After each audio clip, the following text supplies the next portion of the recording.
मेरी किसी भी गलती की सजा सलीम को मिले ऐसा नहीं चाहूंगी। तुमसे दरखास्त कर रही हूं मैं, सलीम को कुछ मत कहना।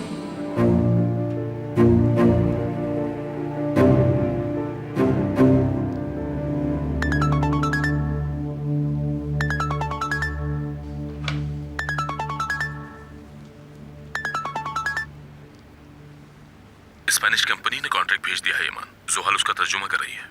अच्छा ठीक है। अगर तुम्हारे पास वक्त है तो मुझे एक दो बातें करनी है। कल बात करेंगे। ओके।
आ जाओ।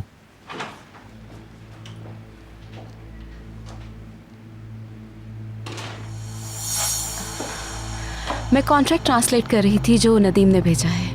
ये तकरीबन हो चुका है, बस एक दो तकनीकी चीजें रह गई हैं। अच्छा, मुझे कहना था, क्या हम मिलकर इसे देख सकते हैं? फिलहाल मैं मसरूफ हूँ, इसे कल देखेंगे।